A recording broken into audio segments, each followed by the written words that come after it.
ગિરનારની લીલી પરિક્રમા માટે જે રીતે મંજૂરી આપવામાં આવી છે આ આપતાની સાથે જ હવે વૈષ્ણવ વિરક્ત મંડળના સંતોએ સરકાર સમક્ષ માંગ કરી છે।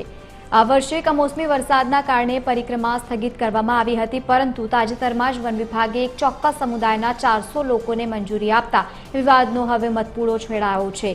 સંતોએ આગામી 3 જાન્યુઆરી 2026 પોચ સુદ પૂનમના રોજ સનાતન ધર્મના તમામ લોકો માટે પરિક્રમા યોજવાની પરવાનગી માંગી છે।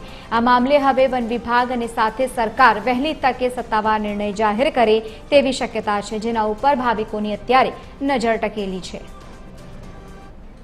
11 से लेने पूनम सुधी हमारे यहाँ गिरनार परिक्रमा चलता था। बरसात करने में रद्द करी रखू कलेक्टरे और अमुक हमारा साधु संतों ने जो भी किया हो, लेकिन अब तो साहब बीजा धर्म ने तमे लोगों ने बधे आपी दियो परमिशन, तो हमारे जो सनातन धर्म ने हिंदुओं ने जो हमारा परिक्रमा से गिरनार ये पोसी पूनम ने तमे चालू करी दी और ये परमिशन आपो और जाहिर करो कि बधे जाकर के परिक्रमा करे भाई।